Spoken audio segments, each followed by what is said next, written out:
10 chief executive 11 سالوں میں. ہم نے جو ابھی جو ہمارے چیئرمین ہیں اس وقت پی آئی کے, 5 مہینے انہوں نے کیس کر کے ان کو گھر بٹھا دیا جب وہ فائنلی کیس جیتا گیا. یعنی میں سمپلی بات کرتا ہوں, کون سا دنیا کا ادارہ چل سکتا ہے جدھر 11 سالوں میں 10 ان کے ہیڈز بدل جائیں. آپ نے اگر کیونکہ میرا تجربہ ہے, ایک کرکٹ ٹیم کو بھی تباہ کرنا ہو, اس کے 10 کیپٹن بدل دے 11 سال میں, وہی بیٹھ جائے گی. کوئی بھی دنیا میں ادارہ نہیں چل سکتا. تو یہ پورے مافیاز بیٹھے ہیں, اور ان کو میں آج اپنی قوم کے سامنے کہہ رہا ہوں کہ جب تک ہم اب یہ ریفارم نہیں کریں گے, یہ پاکستان کی ناگزیر ہو چکی ہیں. یہ ہمارے لیے آپشن نہیں ہے کہ فلانا سٹرائک کر دے گا جی, وہ فلانے مل کے آپ کے آ جائیں گے جی, گھر آ جائیں گے جی, آپ مان جائیں باتیں. یا یہ ملک جدھر آ جائے, ہمیں یہ ریفارم سارے ادارے, اور میں اداروں کا بات یعنی پاور سیکٹر کے اندر جو ادارے ہیں, پی آئی اے, ریلویز, یہ سارے لاسز ہیں. سٹیل مل کا 8 ارب روپیہ سٹیل مل میں سرپلس پڑا تھا 2008 میں. یہ بڑا کارنامہ ہے کہ اس کے اوپر آج 250 ارب روپے کا قرضہ چل چکا ہے.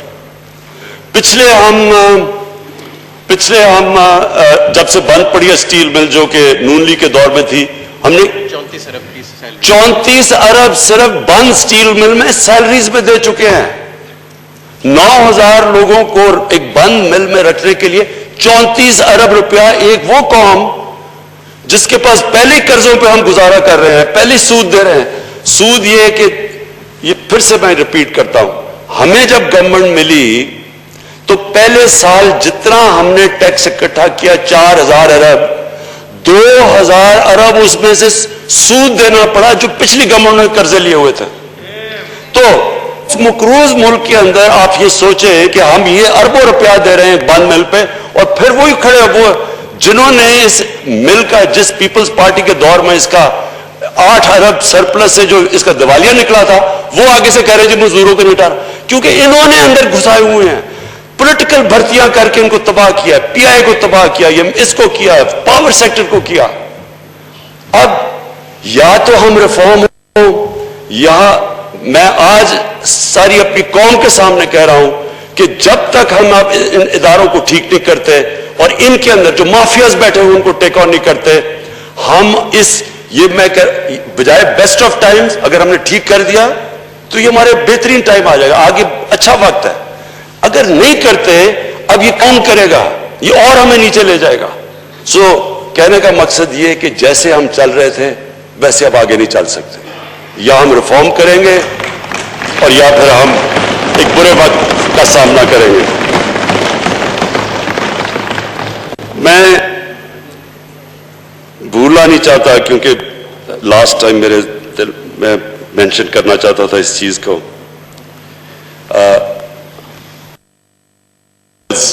مونوپلیز بنی ہوئی ہیں. ایک تو مافیاز بیٹھے ہوئے ہیں اداروں کے اندر, ایک بڑے بڑے کارٹلز بنے ہوئے ہیں جس طرح کا شوگر کارٹل. اب شوگر کارٹل, اس کے اندر جتنی بھی چیزیں سامنے آئی انکوائری کے اندر, اس میں کیا نظر آ رہا ہے کہ تھوڑے سے لوگ پیسہ بنا رہے ہیں, یعنی ونڈ فال پروفٹس بنا رہے ہیں. میں پھر واضح کر دوں کہ یہ ملک کی فیوچر ہے, ہم انڈسٹریلائز کریں. اس ملک کی فیوچر ہے کہ ہم اپنی بزنسز کو پروموٹ کریں. اس ملک کی فیوچر ہے اپنے ایگریکلچر کو پروموٹ کریں. ہم چاہتے ہیں کہ پیسے بنائے جائیں, ہمارا کسان پیسہ بنائے, ہمارے بزنسز پیسے بنائیں, ہماری انڈسٹری پیسہ بنائے. لیکن وہ ایک معاشرے کے اندر اپنا فرض تو پورا کریں, ٹیکس تو دیں. جب آپ پیسے بناتے ہیں, معاشرہ چلتا ہے. ساری دنیا کے اندر جو کامیاب معاشرے ہیں وہ چلتے ہیں کہ لوگ پیسہ بناتے ہیں, وہ ٹیکس دیتے ہیں, وہ ٹیکس آپ اپنی عوام پہ خرچ کرتے ہیں, ان کی تعلیم پہ, صحت پہ. اس طرح ایک معاشرہ چلتا ہے.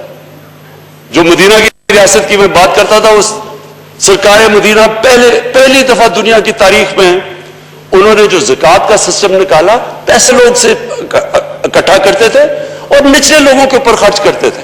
یہ آج سارے یورپ میں ویلفیئر سٹیٹس اس کے اوپر بیسڈ ہے. ہم یہاں کیا کر رہے ہیں,